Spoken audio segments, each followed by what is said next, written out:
Well, today we have a very special guest for the second time. We've got Greg Gillespie back with us to talk about uh, D&D and Mega Dungeons and just dungeons in general today.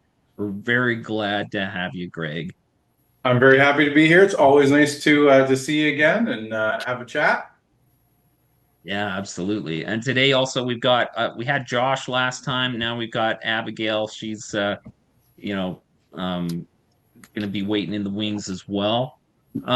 One thing that I'd like to do off the bat is I would like to, in case any viewers are not familiar, talk a little bit about what you have contributed as far as products, and I'm going to actually kind of showcase them here. So we've got Dragon Slayer, the role-playing game, and of course it's totally old school. It's got the orange spine, it's got the fade in the back, and inside it's got this is actually a Jeff Easley cover, just gorgeous cover, and inside the artwork is just phenomenal. And this is a true blue OSR game. When we've been playing it for months now, and it feels like we're just playing old school D&D, and it is rocking. We are having a great time. Um, now, I'm glad to hear you're having some fun with it. And yeah, if you can play like any TSR stuff one to one, it's a good time normally. yeah, totally. Yeah, it's totally compatible with all that old school stuff. Any first edition or BX stuff, it is it slides right in. And I love that. Now, some of your other products, of course, your flagship product for a long time has been Barrel Maze, which is a very highly regarded mega dungeon. And basically, this is kind of like um, this is like a delve into grave sites and just kind of lots of undead creepiness. And so if you take a look at the artwork on the back, I think that's Stefan Poeg there. Hmm. And that is really, really evocative, really creepy, very cool. Now, I have read through like kind of the first part of this because I really want to run this when we're done our current campaign or like looking to change it up a little bit. Um, and I have to tell you, this is phenomenal. This work is amazing. I highly recommend it to anybody out there who's like, hey, I want to run like a mega dungeon. Um, Greg, anything you'd like to plug or say about Barrel Maze? Just that there's a really interesting Easter egg on the front cover. So I did my undergraduate degree at Wilfrid Laurier University in Waterloo, Ontario, and their mascot is the golden hawk. So on the front of the shield, right on the cover, there is a little golden hawk. So if you go look up the Laurier Golden Hawks, you'll see the logo reflected there. Oh, that's awesome. What a cool touch. Amazing. Very good book. I highly recommend that. Of course, we've got Mega Dungeon 2. M2 is the Forbidden Caverns of Archaea. And this one is more of like a delve into natural caves. Isn't that right, Greg? If we take a look at the back, got some really awesome artwork here. So the Forbidden Caverns is kind of like the Caves of Chaos, but if you situated it in the Grand Canyon, so just stretching it vertically, and then it's about it is right at the tail end. There's a little bit of science fantasy going on. That's about as far as I delve into science fantasy, but there's a little bit right at the end. Amazing. Well, you know what? Actually, I do recall that it was kind of like a homage to the Caves of Chaos, which is awesome because I'm running B2 with the kids right now, and they Mhm. have gone through most of the Caves of Chaos. And so like to run something like this with them, I think they would really appreciate that. You know what I mean? Yeah, It's I think most of us, we've played Caves of Chaos at some point, and then if you yeah. have a chance to play it with your kids, then this would kind of be reflective of that experience. And what I tried to do is show in a little bit more concrete way how, each of the caves is kind of holding a faction, and all these factions are leading to the creation of a larger army that's going to come and destroy civilization. So it places your characters in the position of defeating these various factions as you work your way towards the volcano at the end. It's awesome. Kids, have you enjoyed your time in the Caves of Chaos in B2? Yeah, I have. It's been so fun. Like, I've loved going through the caves of chaos, and honestly, even when we die, it's fun. And like, just yeah, those TPKs we've had, and then the cave of the unknown. That's super fun too. Have you gone Yeah, into, Abby, have you gone into the Orc cave in the Caves of Chaos yet? I yeah, we yeah, we have. did some time ago. Yeah. Yeah. So when the orc heads are there and there's one that's actually an orc. Yeah, is that what the one McKay died in, Dad? Well, it could have been. I don't Is remember. that the one where we put McKay's wizard on front? Oh yeah. Super Remember, fun. we Well, killed the Orc King though, the chief Orc Chief. Um, Now next up is M3. So this is Highfell, and this is kind of like an aerial themed adventure. It's even got like the blue monochrome of like a floating wizard um, layer, right? Like sorry, wizard like yeah, would you say layer? Well, Wizard layer? I'm a professor, so I was infatuated with the idea of merging kind of like a wizard university or college with Yeah. Keith Parkinson's cover from one of the Dragonlance adventures where he had this kind of floating dungeon, and I thought that would be pretty cool. And so that's kind of there's a series of towers, and then there's some dungeons underneath, Hmm. and that brings it all together at the end. Yeah, well, that's great. I mean, that makes a lot of sense because wizards are, they have to have the high intelligence. Their craft is very technical. It's kind of like they're the scientists of medieval day, you know what I mean?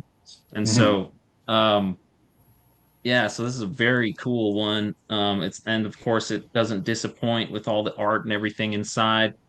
Just amazing work by lots of talent. And Um, I like a good play on words, so we have the pterodactyl on the front. that's awesome. Yeah, Pterodactyl. I love it. Very good. And then, of course, your most recent mega dungeon, M4, which is Dwaro Deep, and this one has to do with dwarves, and it's kind of like the oh gosh, what's the name of the cave in Tolkien? Moria. Moria, yeah, the Mines of Moria. Mhm. Um, yeah, so it's reminiscent of that. And look at this art, isn't that fantastic? Beautiful. Yeah, they found some treasure, but they better watch out. Mhm. we got a gold. That's Dungeon Dragons for you. You get in one hand and it takes away with the other. That's right. Yeah, Yeah. you always got to watch your six. Yeah, you do. Absolutely.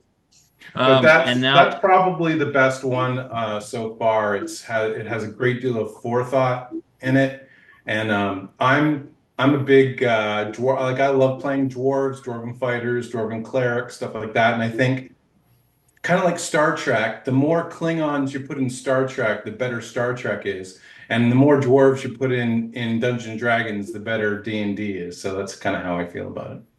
amazing. And one cool thing about Dwaro Deep is it's got basically through most of the book, it's got um, kind of that AD&D style of a little story on every page, and it continues on to the next one, and it just keeps going and going through the book. And not only does it do that, there's a troll here. He's rolling up the string. Actually, that's reminiscent of AD&D, little Easter eggs like that. And it just keeps going and going. And not only is it like on just about every page here, but it's also it pertains to whatever is being talked about on the pages. So it was very um check out that cleric. That looks awesome. It's just Wow. very thoughtful and someone who loves old school, loves AD&D, loves the old stuff. They're gonna eat this up. It is amazing. It's wonderful. Those are a lot of fun to do, and it again, it took a lot of forethought, and so I think we did. There's like 150 of those gutter illustrations, and there were some that didn't make the cut, so some ended up on the cutting room floor, but Yeah. they were a lot of fun to do, and oftentimes when I think about these things, I'm like, I try to think kind of pie in the sky, like what's the coolest, most awesome thing I could possibly do? Like what would get people fired up to play the game and what would inspire them? And then I think, if I was flipping through this, if I bought somebody else's book and I was flipping through it, would that get me excited? And it certainly would. And then if the illustration matches the content of the page, that'd be cool. Oh yeah, that puts it right up over the top all of a sudden. You know what I mean? Because like not only is like, oh wow, this is awesome, and it's just like in old school, um, and it continues on in the next page, and there's so much of it, so much more actually. You went like because the old one, I can't remember, was it in the DMG or was it in Yeah, there's like yeah, four okay. pages of kind of what they call zipatome illustrations or gutter illustrations. So, but that was the inspiration for sure. Yeah. Yeah, because like it was done on a limited basis, very much so in the DMG first edition. And you just like put it on steroids and it really is awesome. It is Well, it's so kind of cool. like I've never, I like all the things that go along with comic books, but just not necessarily the comic books. So I like the Yeah. stories, I like movies, I like seeing the illustrations and the images and stuff like that. But I've never been like a dyed-in-the-wool comic fan. But I appreciate that there are people out there, and the illustrations. I think, first of all, you have to have a great illustration on the outside to make somebody want to pick it up. And then once they pick it up, you better bring it, page after page. So, that's kind of how I looked at it. And then, there are illustrations where they're kind of starting off, just kind of getting their feet wet. And then there's different hijinks that they go through. And then at the end, they're on a pedestal, kind of like Luke Skywalker and Han Solo at the end of New Hope, where they're getting medals and being lauded for as heroes for their achievements. So there's kind of like an story arc that goes from start to finish. Oh yeah, absolutely. That's awesome. I got one more product from Greg. So this, I love this, you guys. This is the Mega Dungeon Monster Manual, and just look at the gorgeous cover by Peter Mullen. It's perfect. It is so awesome. I'm That's just that beautiful. alone, like made me want to get the book. But like, of course, I knew it was going to be awesome on the inside, and it is. Like it is absolutely phenomenal. Like this is when you read through this, it's like you're reading through uh the monster manual for AD&D again, you know. Of course, the artwork is at least as good and better than it was in AD&D, and every entry has a piece of art, so there isn't any like you know, use your imagination ones, which is, I appreciate so much. It's really, really great. I think this is the best put together monster manual on the market right now that I've seen. I don't think there's anything that's as good as this. It's Well, thank wonderful. you. I appreciate that. Actually, I didn't really want to do the monster book. I wanted to leave it until all the mega dungeons are done.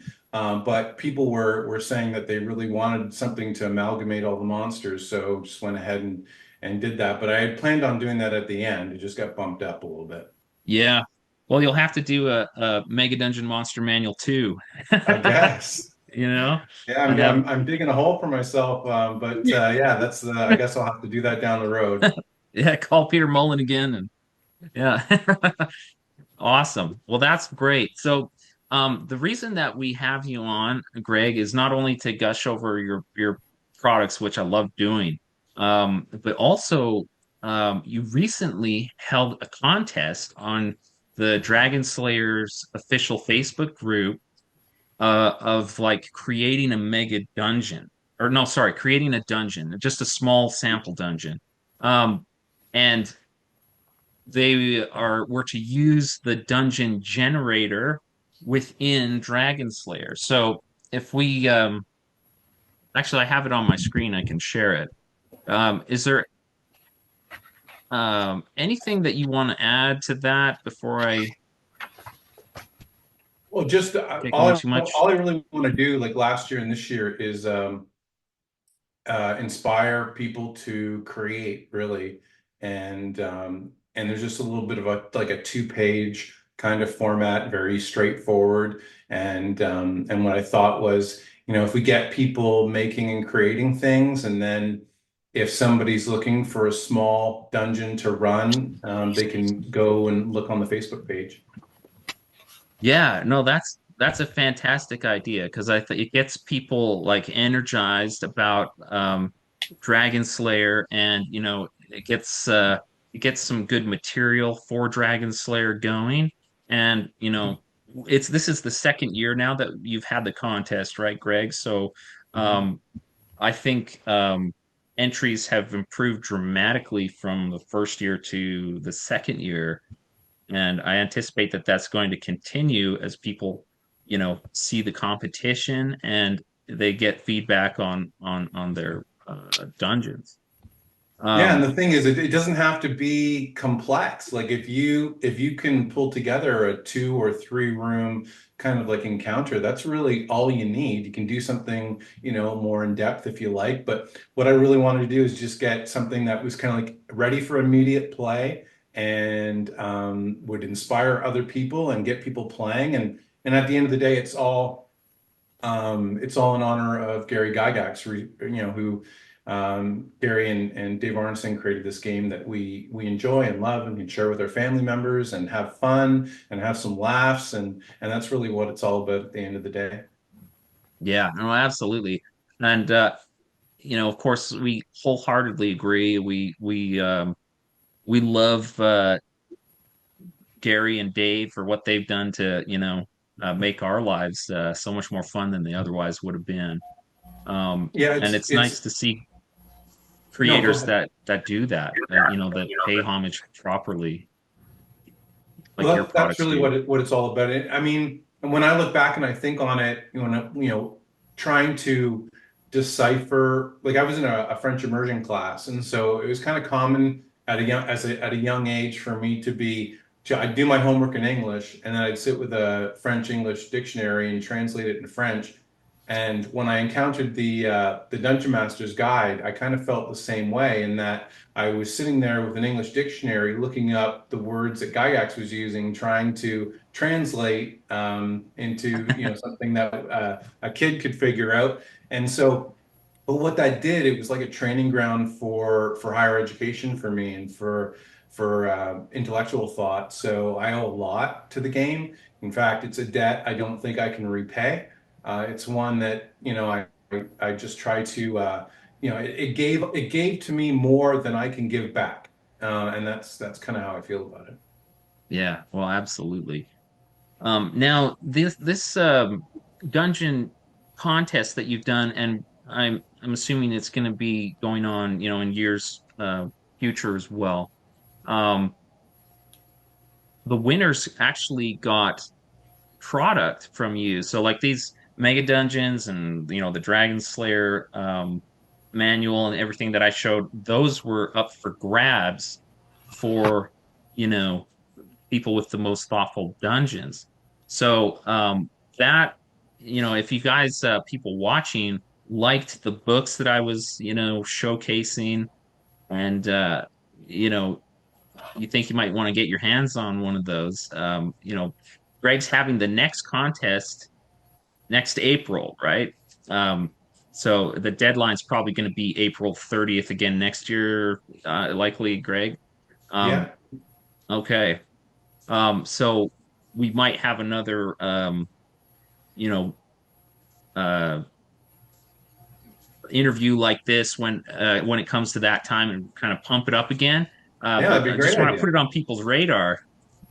And also, I want to talk about what you saw as like good features for good dungeons, and why, like what made the winners successful, what you see in dungeons that are good, and just talk in general about good features of good dungeoneering in D&D. Well, for me, it's a lot about the details. So if on some level, I consider a playable dungeon as written, like that's understood.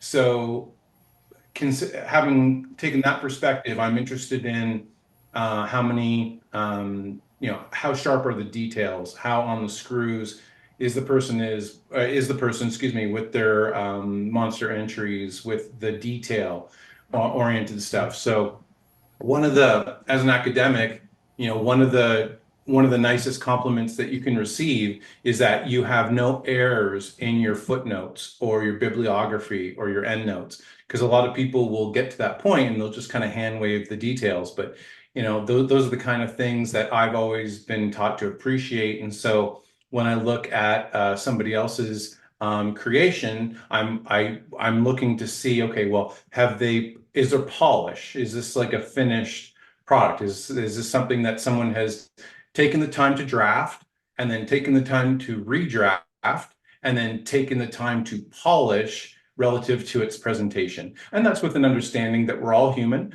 There's always room, the 3% human error. But having said that, I thought the entries were very thoughtful. I thought the entries were very detailed. And I might have had a little quibble here and there, but that's up to the individual's creativity, and that's what we want to encourage. And so, that's what I tried to do is suggest how people could take it and elaborate, perhaps, how they could make it more playable or immediately playable, and then and think in those terms. But everyone has a different approach to what they consider to be creative or appropriate for their game, and you have to give everybody space to go ahead and do that. And I enjoyed the entries. I thought they were very good. Yeah, great. Um, Now we have the same winner both years in a row, the same first prize winner, because there's three tiers of winners.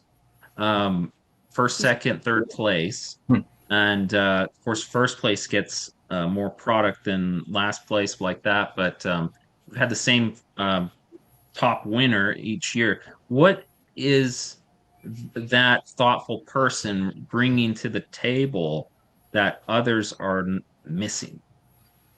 Um, so the person who finished first the last 2 years has an understanding of the lore from the book. So trying to match a particular example and and does that very successfully. So what does that mean? Well, they're reading very closely, and then they're taking the examples provided and creating something new within those parameters. And I see Dungeons and Dragons exactly the same way. Dungeons and Dragons is a game with a set of parameters, just like Monopoly has a set of parameters, or Scrabble has a set of parameters. And then, but how you shuffle the cards in that deck is completely up to you. So, it's Travis's very thoughtful entries, and I think everyone would agree. And you can check those out on the Facebook page for sure if you like. Yeah, I would encourage everyone to go check out the Dragon Slayer RPG official Facebook page. That's where you'll find the details about the dungeon contest. You'll find the various entries to the contest, and you can go and check them out there. And you can, take those and play with them if you want to. That's kind of part of the point. Yeah, And that's also, it. yeah, yeah, and also like inspire you, if in your own game, or inspire you to enter the contest the next year and try your hand at it. Because why not? Yeah, Um, and it's all inspired, as you may remember, from the one-page dungeon stuff that was going on, what, about 15 years ago or so. And there was a Oh, one-page dungeon contest, and it created all kinds of great stuff that you could use as like a one-off for a one-night game, or perhaps, over 2 nights. And at the end of the day, that I gave one person a compliment to say that their entry was really popcorn D&D. And to me, that might sound like kind of like a flippant initial observation, but it's not. It's a compliment. If you're playing D&D and the rules and the game fall into the background, and now you're just eating popcorn and having fun with your family and your friends, that's when D&D is at its best. And it doesn't have to be complex to be popcorn D&D. And I think that's the sweet spot for me.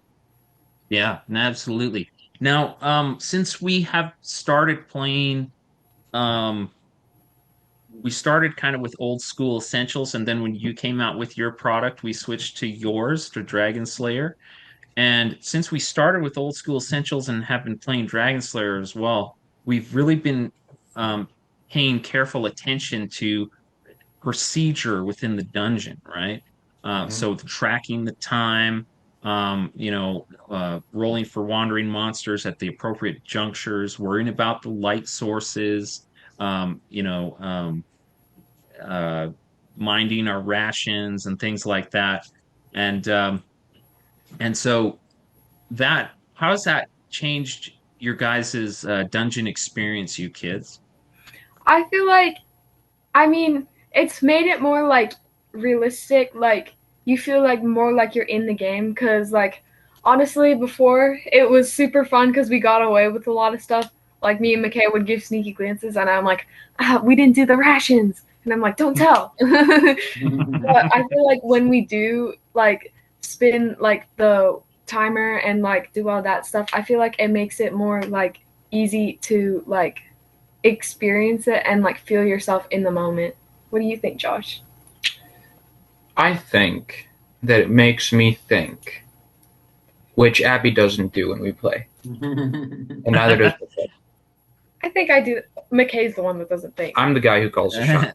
Okay, well, Well, I think you guys have great ideas during the game.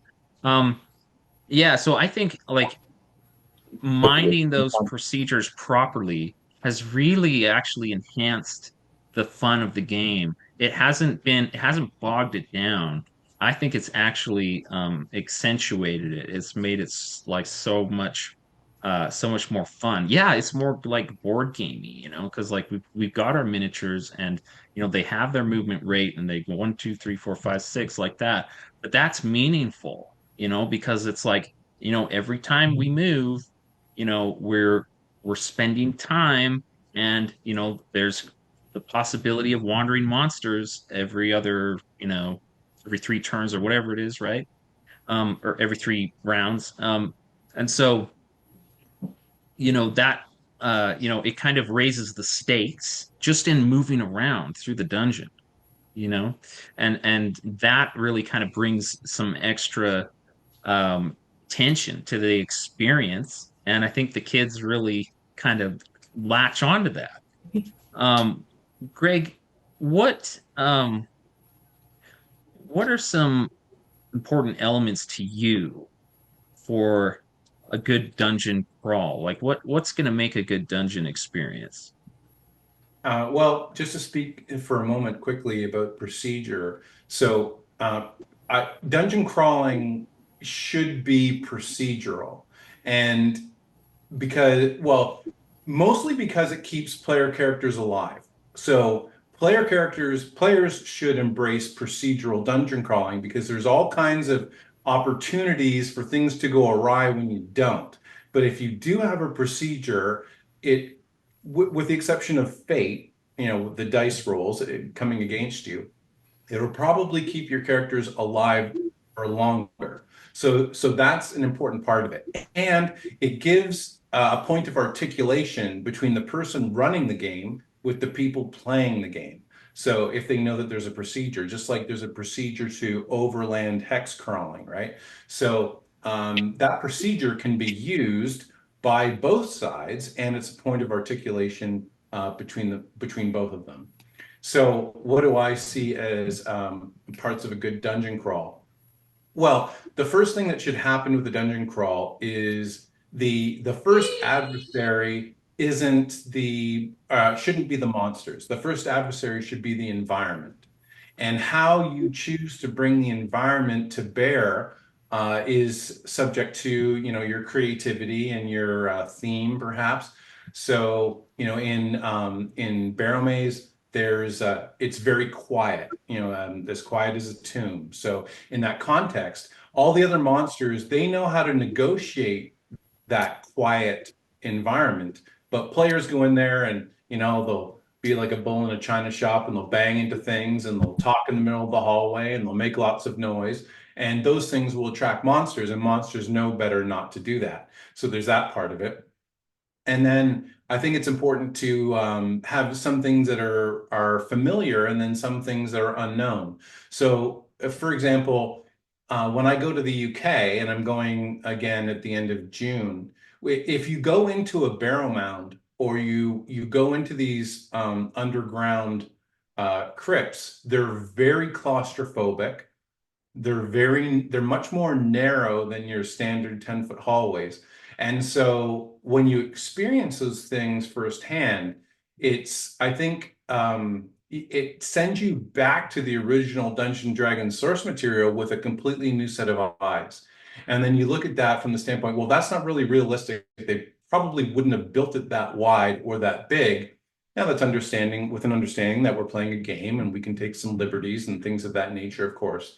But for example, in the adventure I wrote for North Texas RPG Con here in 10 days, I Right. included a number of 3-foot tall, 2-foot wide uh, hallways. So, that's a bit more reflective of what you might experience if you were to enter a barrel mound. And that kind of claustrophobic feel presents a new experience for a lot of players. You can't go swinging weapons and things of that nature. There's just no room. And then, so I think having the unknown, something that you haven't experienced or don't experience regularly, is important to a dungeon crawl. And then, of course, we have the gaming part of it, which is some of the monsters we know and the traps that we know, but how those are presented can change. So a monster might look like a troll, but perhaps it's something else. Or perhaps a trap appears one way, but it's another.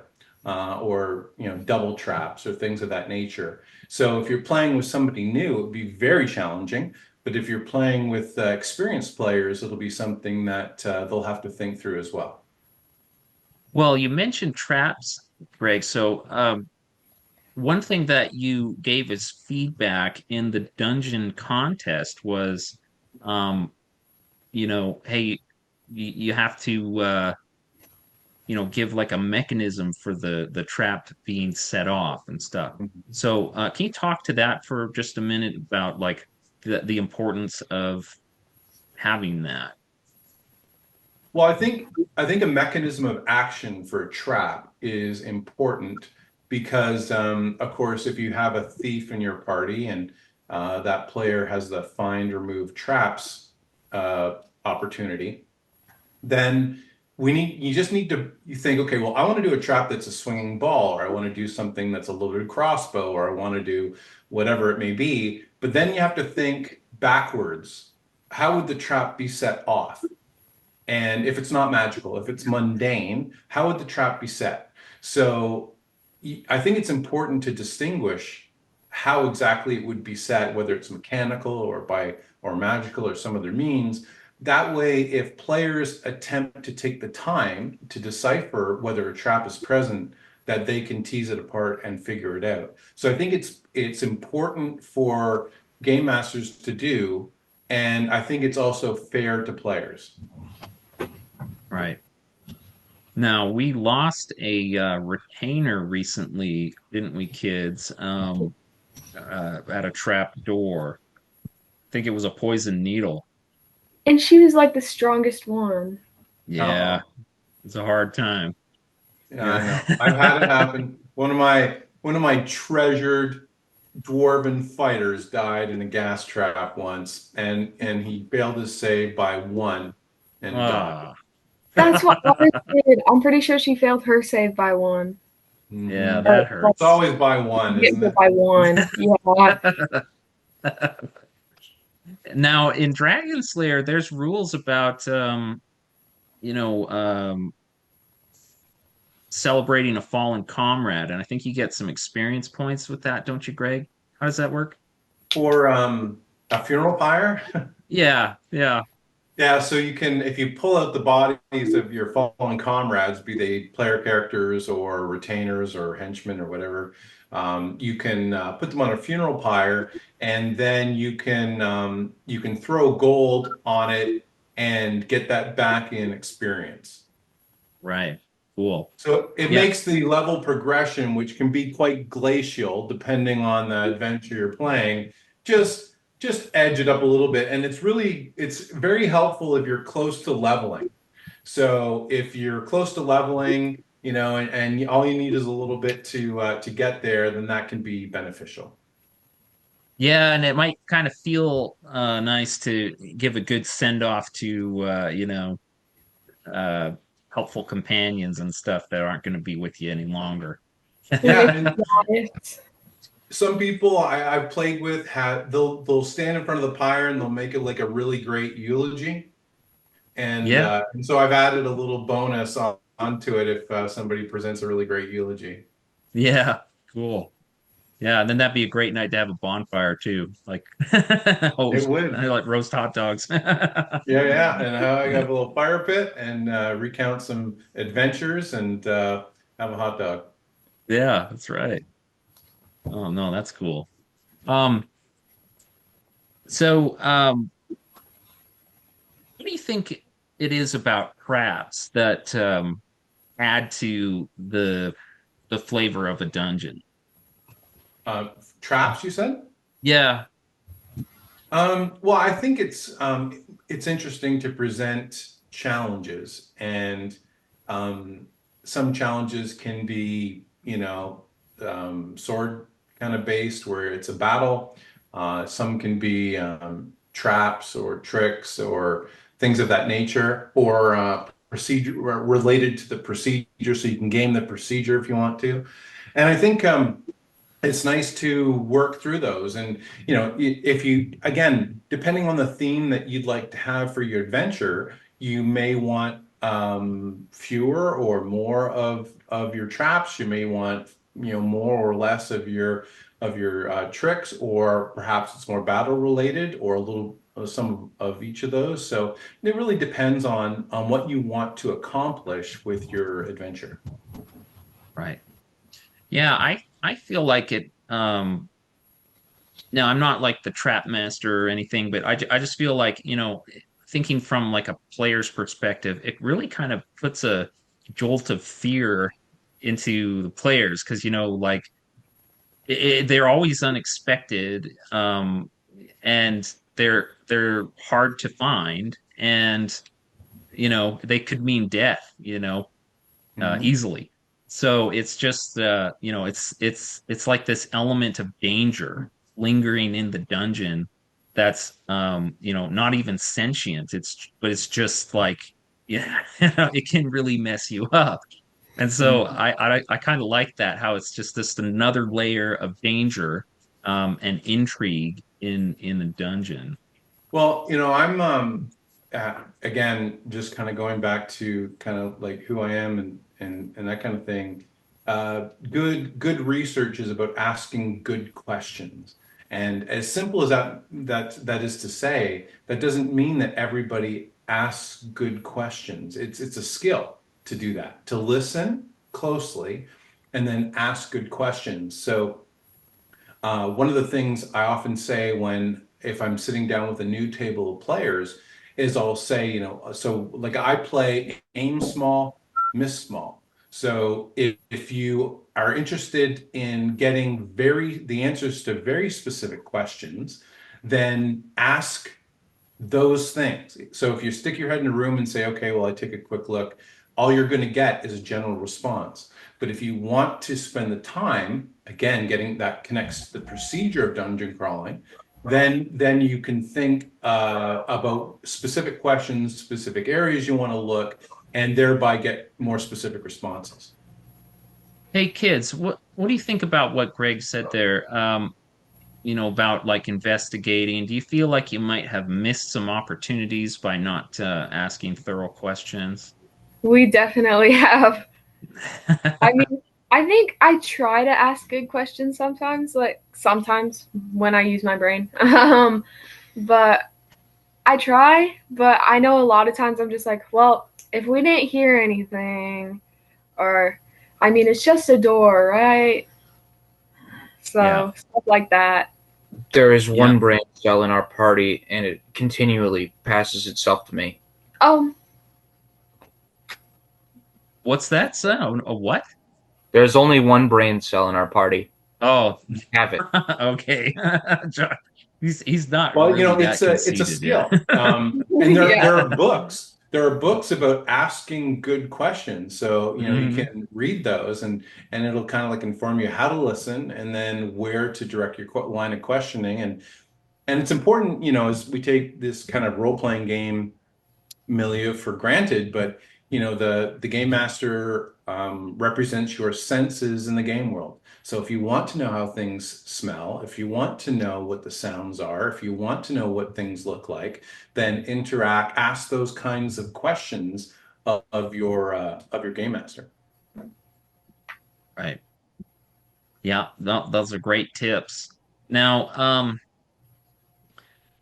Greg, what is it that you look for in a dungeon, like a fun dungeon experience? And when you're designing your dungeons, like what are you looking to add in there or, create as far as like, I don't know, it could be um mood or it could be, procedure, could be, some kind of a storyline or puzzles. Like what do you find is important elements for adding interesting things?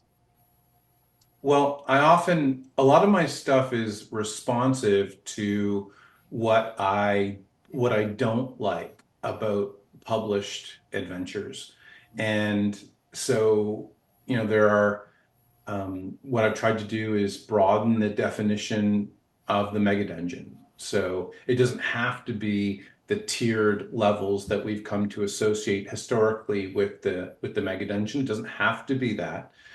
Right. Then the other thing too is, I'm not a fan of the funhouse style dungeon, where it's just a big scatter shot of everything that has no coherence to me, and that it doesn't appeal to my. I just don't. It breaks the verisimilitude of the world that's been should be created.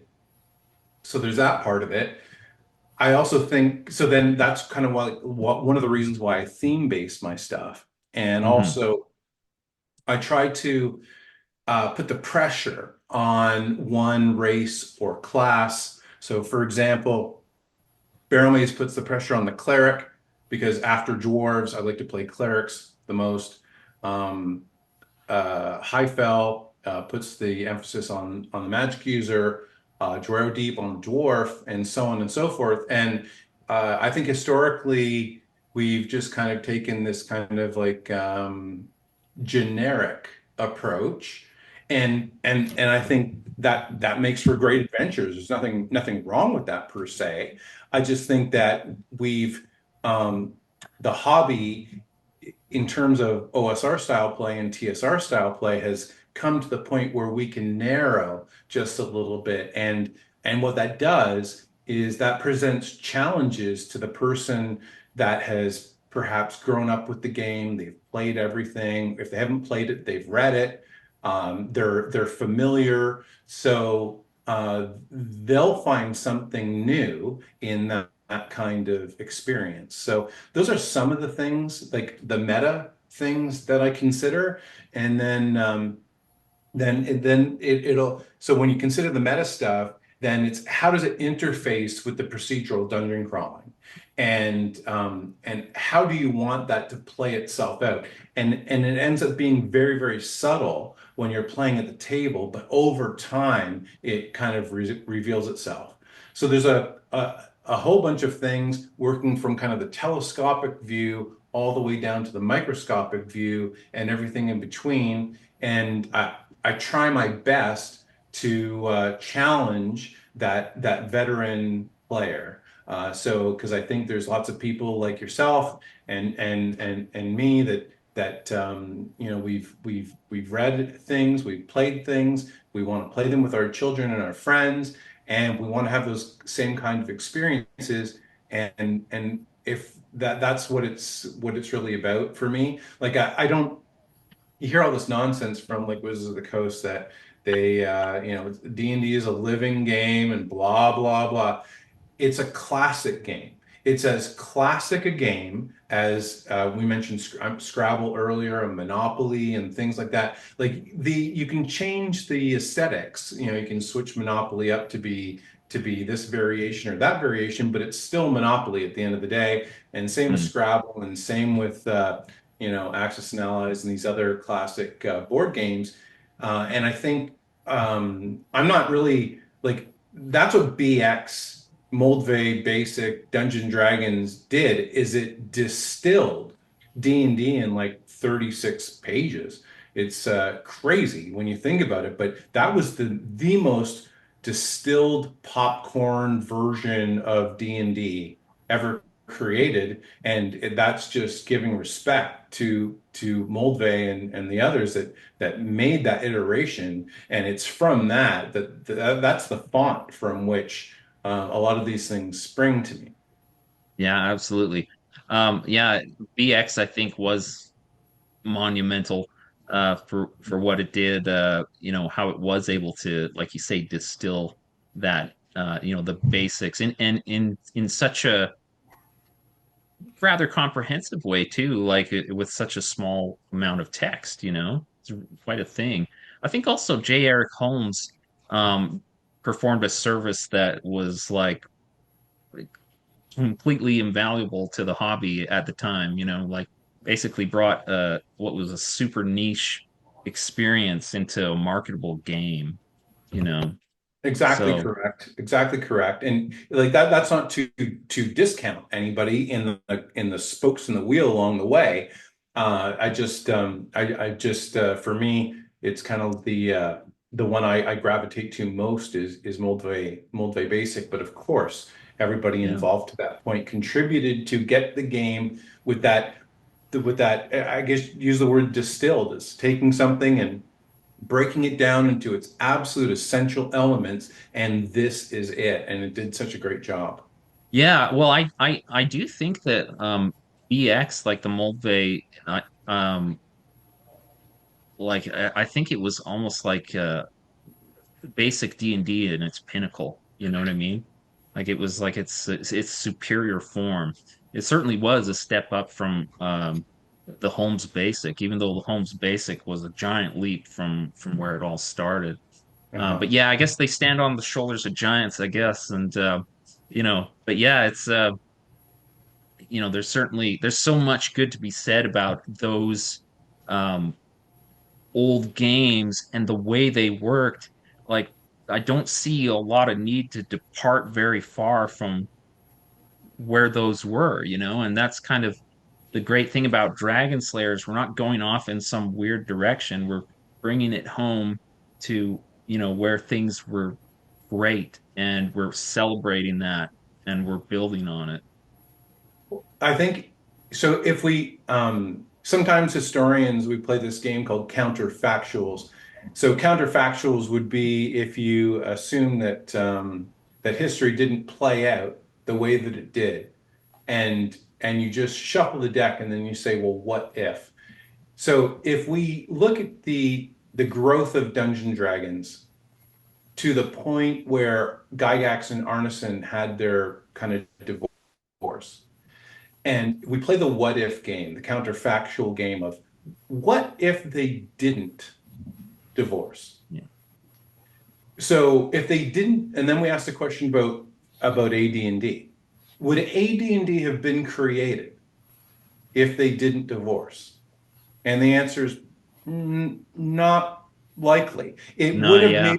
It would have iterated, but would Hmm. Gygax have put in all those rules we didn't use into AD&D because he Yeah. was trying to distinguish and keep Arneson out of royalties?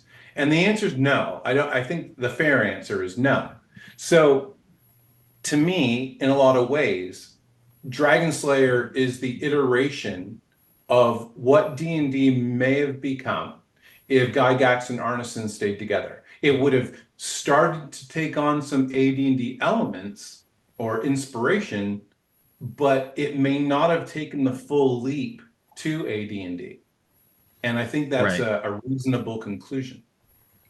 Yeah, I think so too. And certainly Dragon Slayer is like a very fine spiritual successor to, both of those basic and AD&D, capturing the best of them and kind of leaving behind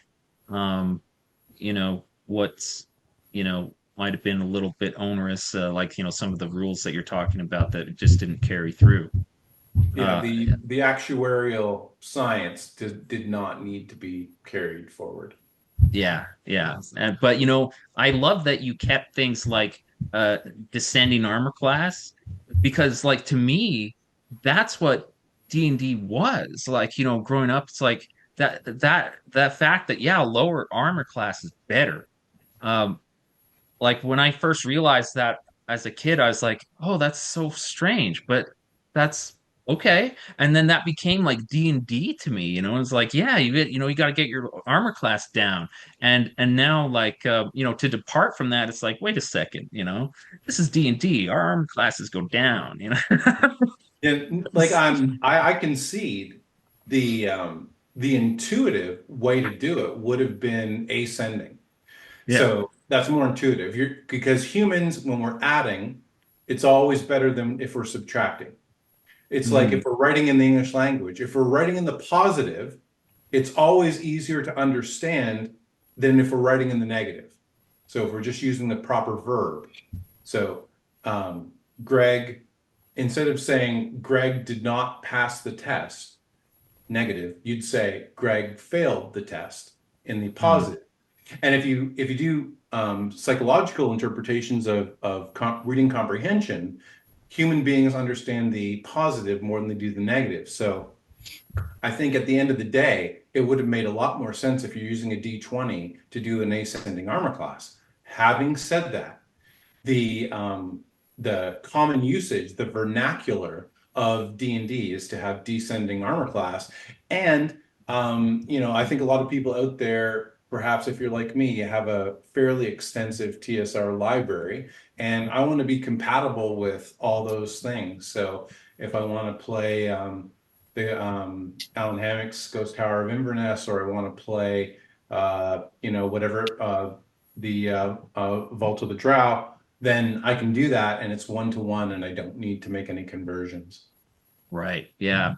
Yeah, no, I love that being able to kind of step back because that old TSR era stuff, the old modules and things like that, being able to bring that into today's game to share it with people that we love today now is really kind of like an exercise in nostalgia. It's part of the wonder of the whole thing is and sharing it with each other, being able to take that old stuff straight and bring it into our current situation.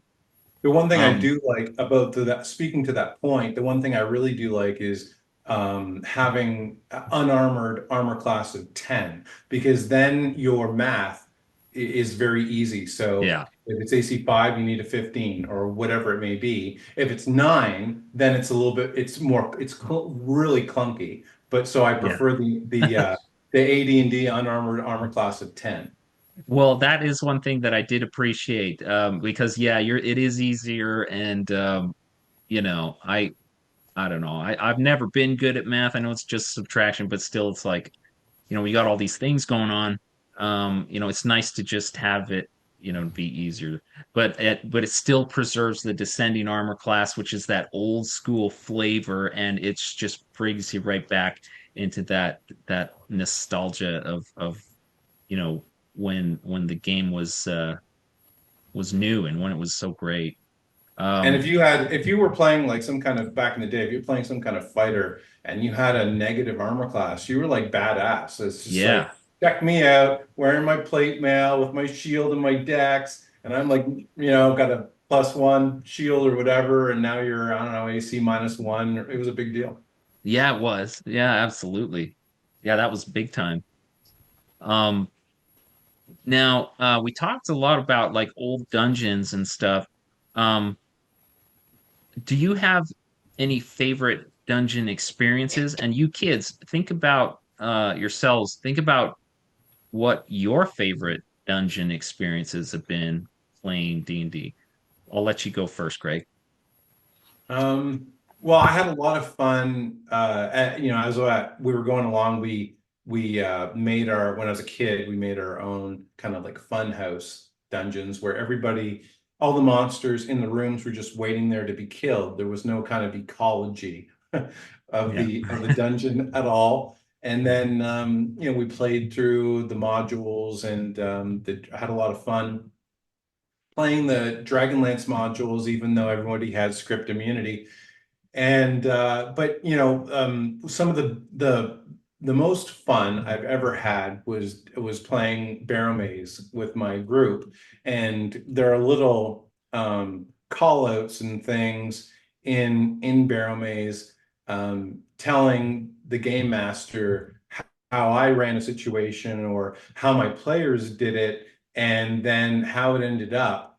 And some of this stuff, like even if you're a creative person and you're a creative writer, you can't really make this stuff up. It just kind of happens at the table. And I think it's a good reminder that you can play test things over and over again, and players will still come up with something that you've never anticipated. And so you do your very best, and you engage in your due diligence. But when I created the font of law, thinking that players could throw it into the pit of chaos to close it, and then my player fell down a bottomless pit with the font of law. I was like, all right, well, I didn't anticipate that ever happening. So then I had to create up like a whole kind of like side quest to sort that out. So, those are kind of like fun, self-deprecating call-outs that are you find in Barrow Maze. Yeah. Well, I'm sure that that was very formative for you because like you made really like a kind of a this flagship product out of it, your Barrow Maze home game, because you came up with that idea as a DM, right? And you just kind of was like, hey, this is the situation, this is the campaign, and it just ended out so well that you're like, I'm gonna publish this, I'm gonna make it a thing and share it. And Well, the Neolithic British history is something that I've always had an interest in. My parents are Scottish, so I'd see a lot of books and things like that showing the Scottish landscape, and I just found, and I think it's interesting to me, like if you think of how evocative standing stones and stone circles and barrows are, mhm, how relatively few there are in TSR products, considering that, there are dungeons all over the place and that kind of thing. right. So, yeah, like, are there, the occasional barrel mounted things and standing stones? Yes, there are, but really not as much as there should be, considering the original source material for the game, I don't think. So Yeah. to me, given my background and my interests and what wasn't in the TSR stuff, this was just connecting the dots that were already there. Yeah. Oh, awesome. Um, Kids, have you thought about what your favorite dungeon experience has been? I remember one. I think we were in the Caves of Chaos, right? I was thinking of the time when we like saved those hostages. I Oh yeah. liked Yeah, I liked like the role play part of it, and then also like the strategy combined with that, and like the group thinking, like how we all talked together, and then like at the end, like we got a reward and like a another quest from it, right? Hmm. Super fun. Well, what about you, I Sonny? personally liked burning the spears just because it feels like I'm causing a bit of problems for the enemy, and I guess that's rewarding to know I made an orc's day just a little bit worse. So yeah, I think that was I'm not sure if that was the same cave. I think the the hostages were in the Hobgoblin cave, Mhm. Yeah, and and somewhere there was a barrel full of spears, like tons of spears, and I think the text said they had two each or something. Like it's funny, but anyway, Josh set fire to the barrel of spears, I think, uh, just to just to irk him or cause yeah. him an issue. Yeah. Yeah, but that's super fun, and then you remember that stuff. It becomes part of the lore of your game, and you can joke about it in the future. Yeah, for sure. That's what it's all about, like having those types of experiences together and like I don't know if you've ever watched our videos, Greg, but like people who watch our channel will see us playing together with the kids playing and everything and there's lots of laughter. Like we have a great time even though like the subject matter itself can be deadly serious, like there's nothing about the game itself that's supposed to be goofy, but like we just have so much fun in our experience that, there's plenty of joy and laughter and but also suspense and all attention and things like that that make for a really great experience. So Yeah, I think that's an important distinction that you make because the material in terms of the dungeon crawling that I create has by and large it's a serious tone. Having said that, the hijinks and the laughter at the table is going to happen in the gameplay. So I yep. think if you make your text too humorous, if there's too much humor there, then things can really go off the rails at the table. So I think it's more important to have more of a serious tone. Like, will I take an opportunity for a little bit of a pun or a Sure. little Yeah. homage or things like that? Of course I will because it's a Yeah. game. But at the same time, like people are so creative. They come up with new ways of thinking about things that you may have play tested, but someone's just there's a unique person in every crowd who just thinks differently. And I find those people very challenging and I enjoy playing with them because it's getting me to think in different directions that I don't normally think. Yeah, no, absolutely. And kind of along that vein, I and we talked about funhouse dungeons and stuff. I really don't like the concept of like a wonky funhouse type of thing. Like randomness is okay because it's a dungeon and dungeons are strange and like otherworldly, but um if there was like a dungeon that was like trying to be silly in some way, I think that would turn me off as a Mhm. consumer to be like, I don't want to like I don't want to well, should I name names? Um there's I don't want to make anybody upset. There's a dungeon that you know one of our favorite artists did painting for and it like just the cover is so great. Peter Mullen did the cover and like I almost bought it just because of that cover is so awesome. Mhm. But the more I look into like the nature of the dungeon, it's too like fun housey weird that I've just decided that you know what, like the art is like huge draw is amazing, but I think that dungeon's for me. I really don't think I like it, so I'll pass on that. But Well, yeah, it's so it, I think like you know having something that is like a little bit more cooler, creepy, moody, whatever. Um, and then we can have all that fun, whatever craziness at the table. And that I think will emerge from the experience just because we like to have fun together when we do things. And we don't need Right. the text to direct that for us, you know what I mean? Yeah, like So, even before you're thinking of some of those meta things, above that, you can think just in the most general terms about tone and taste. And the reality, simply put, is that not all tones and not all tastes are created equal. They're not. mhm. And if you decide to go more funhousey, you're narrowing your audience. Because will Yeah, there be people out there that like it? Sure. Will the majority like it? Probably not.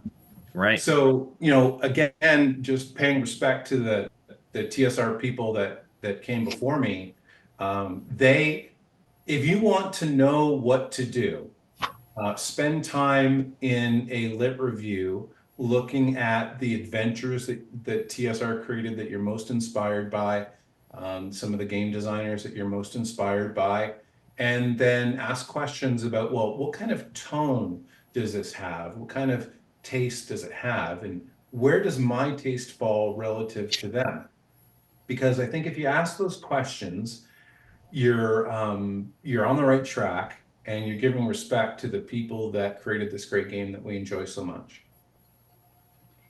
Outside of your own products, Greg, what is your favorite dungeon that you might have played or known about, and why? Um, well, I've always been Matt Finch's early adventures. I was inspired by. I think that he does a terrific job. So, I think I took a lot from, his early stuff. I was definitely influenced by it. Um, but I don't read as much contemporary work as you might think because I don't really want to know what other people are doing. Um, I just would rather create my own vision and bring that to bear. And that's not to discount or discredit anybody. I think that I'm in my own little zone, and that's what I think Dungeons and Dragons is and should be. And with great respect to everybody that does their thing, I just I'm kind of just focused on what I think would make for a great game at the table, and I try to think of something that would be like legendary, like because when we think about the board games we play, like we don't often recall this great game of Monopoly that we had with our mom and dad or whatever. You might, but the lore of D&D comes from the game and then the game as it's played at the table. And if you're focused on those things, and then I think you're doing the right thing, and that's what I try to do. Yeah. Yeah, I didn't even actually, it didn't even have newer contemporary stuff in mind when I asked that. I was kind of thinking more along the lines of like the classic stuff, something that might have been kind of um formative for you, or like a big influence or anything like Well, that. yeah, so I'll give you an example. So in Dwero Deep, there's subterranean hex crawling. So the hex crawling, the Dwero Deep hex map is one of the things, of all the things I've created, it's one of the things I'm most proud of. It's a piece of art all on its own. Because if you look at the elevations and how they function, what that would mean for waterfalls and things of that nature, and you can picture it in your mind if you're paying close attention to the map. Then if you are familiar with the D series, the TSR D series with Shrine of the Kyotoa and Vault of Drow, and you're familiar with that subterranean hex crawling, then the subterranean hex crawling in Dwero Deep also makes sense.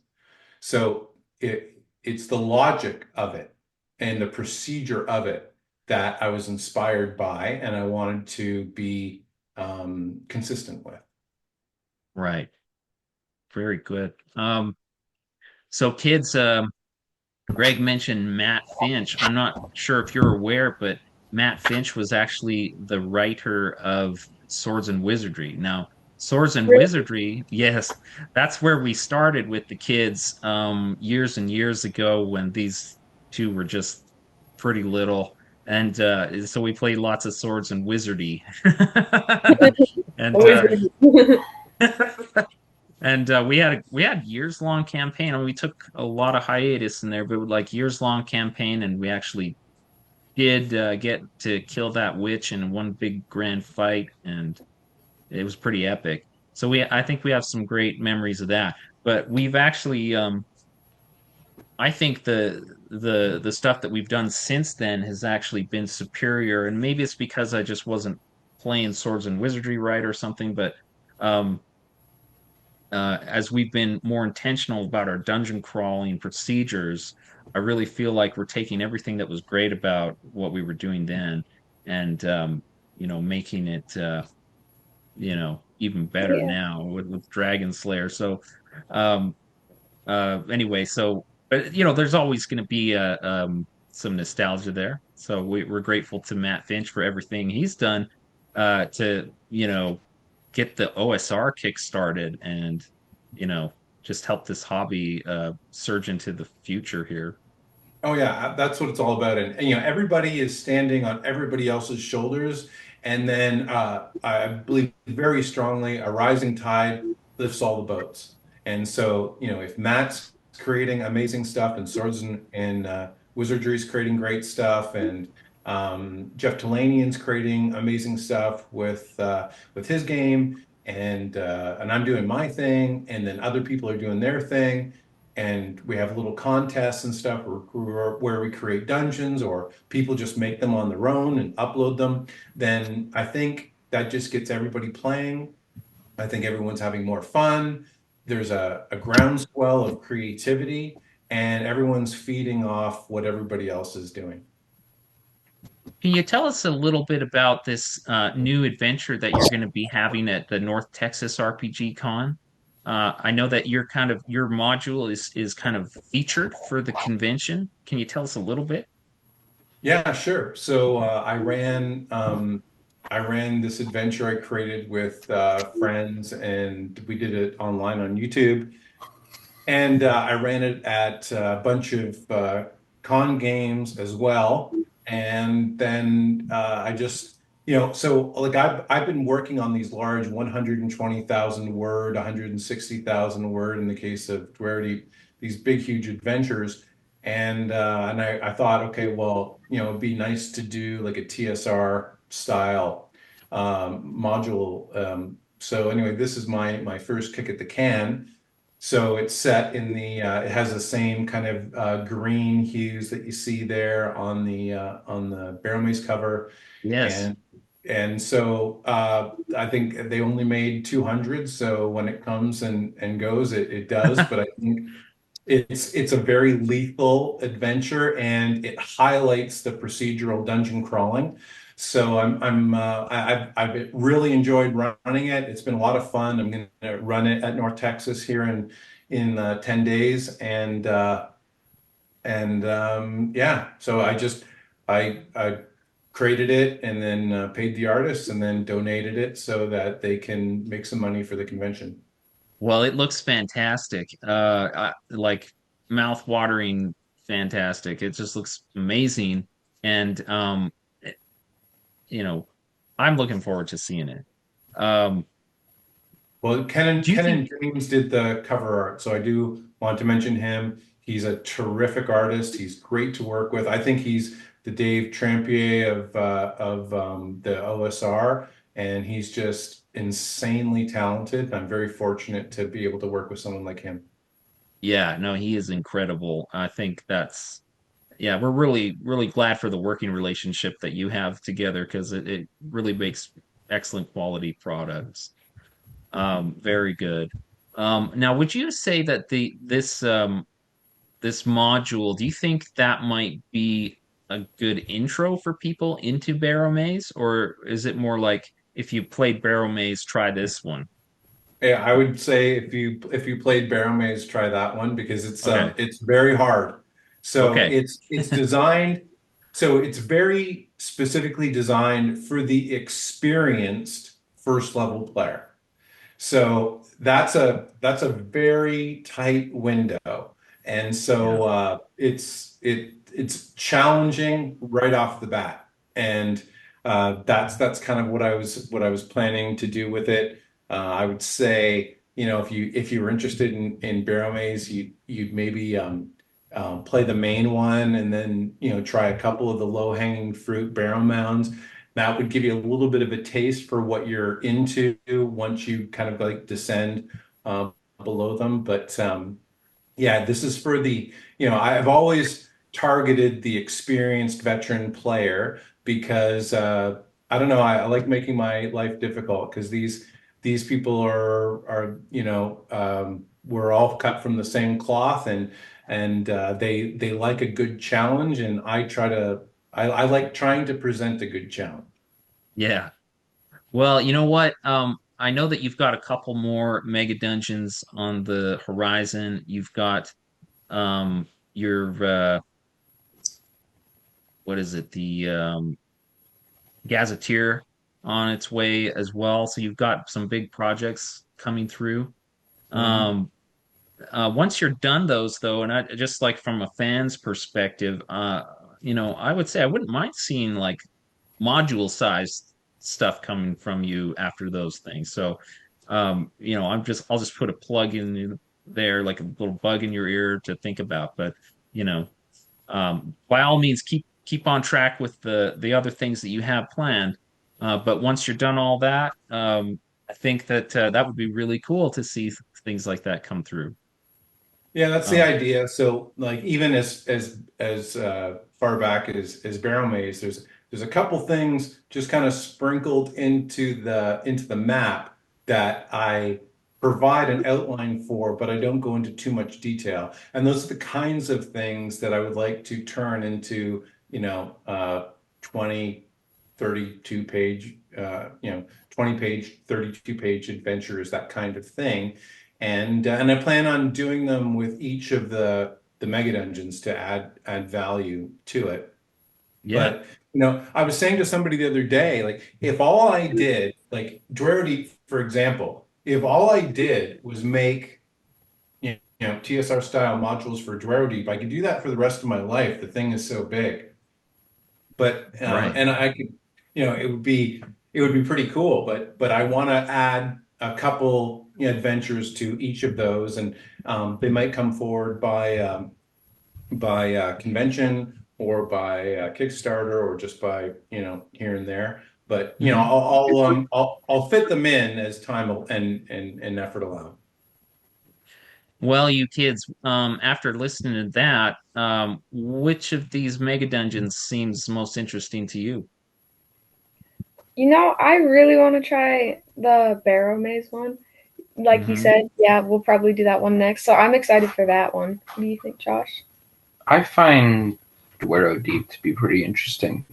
Yeah, It's because of like the way that you could describe the entire technicality of the cave and sort of create this image of or basically like an underground city of dwarves that used to be there.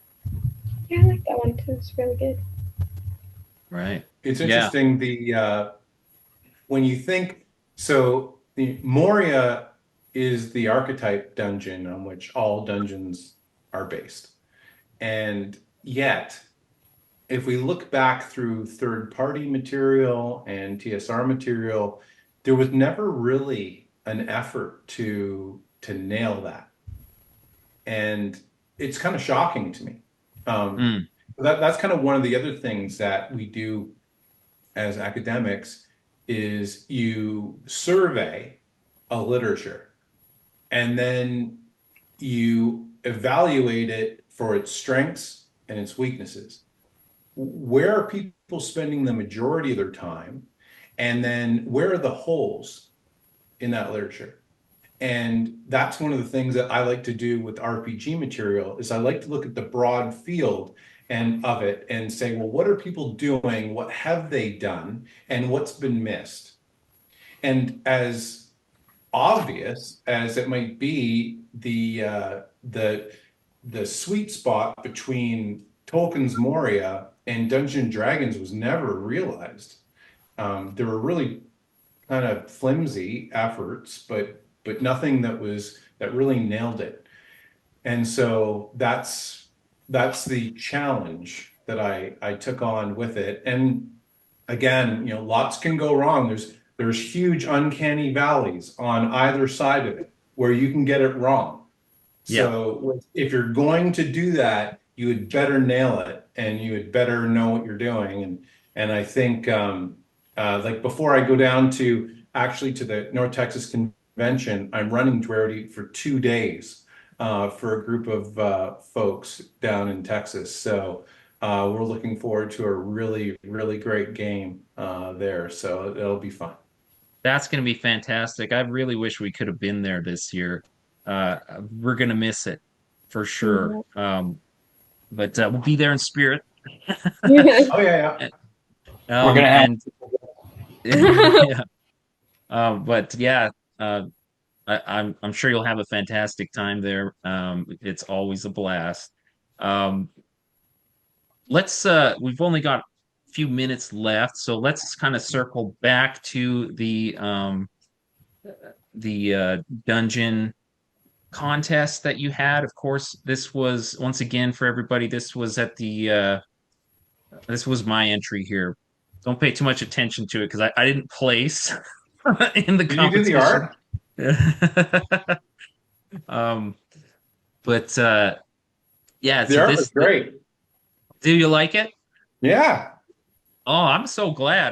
Because like someone like you who works with like really high level great artists, that's a quite a compliment to hear. So I'm very, very happy to hear No, I that. think the title page is terrific, and it got me excited just to look at it. Yeah, yeah. I guess it needed more substance though on the inside. I'll be working on that for next year. But yeah, maybe I can I help you. guess I did put some NPCs in there. You did.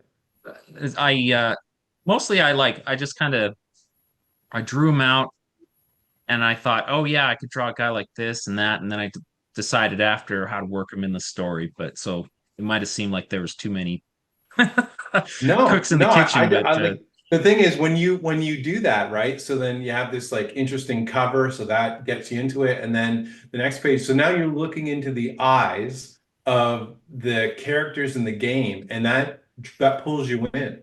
So I appreciate it. I thought it was great. good. Well, I'm glad. I'll probably follow a format like this for my next one. For Um, sure. It now, personalizes it right off the bat. Like when you see the faces and yeah, that you can personalize things. Yeah. yeah, I thought so because like kind of like draw you in and like, oh, that's the bad guy. Okay, or like, oh, these are some potential you know NPC party members we could have, and you know, Mhm. um, yeah. So and here's the back cover. That's supposed to be like a monastery and stuff. Uh, Yeah. I and I love it. actually, yeah, yeah, this is my logo. I made that, you know, one So day. fun. So And the weather cover, yeah, it's amazing. yeah. Um, so anyway, that's there were a lot of really good entries, and you know, people who are watching this, like I want to encourage you, in this coming April 2026, Greg's going to have another one of these competitions. If you liked these books that I'm showing you and you think you want to get your hands on one or two or three, depending on how you place, this is a really fun way to do it. And if you think that you've got some talent where you can um, really start in the dungeon module space, this is kind of a great way to break out and get some recognition. Um, and what better game to do it for than Dragon Slayer, which is like, kind of quintessential old school.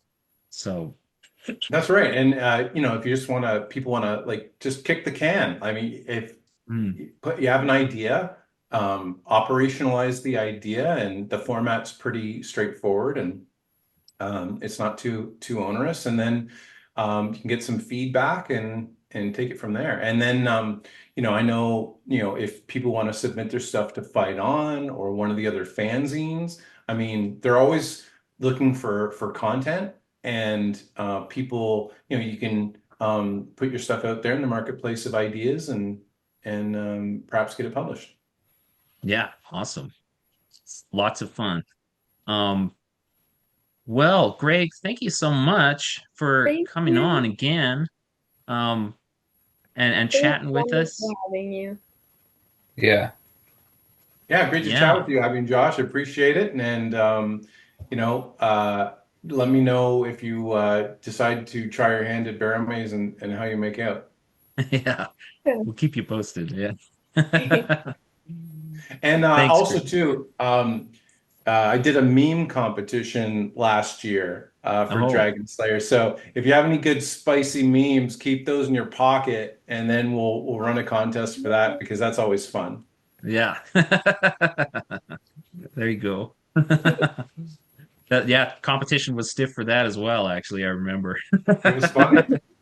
I like a good laugh, so I appreciate that. Yeah. Well, all right. Well, thank you so much, Greg. Thank We'll you. chat. Have a great time at North Texas. Love to hear how that goes. And then travel safe and everything, and we will chat soon, hopefully. All right. Well, Thank great to see you all, and thank you again for having me. All right. Thank you. you. All Thank right. you. Bye-bye. Bye.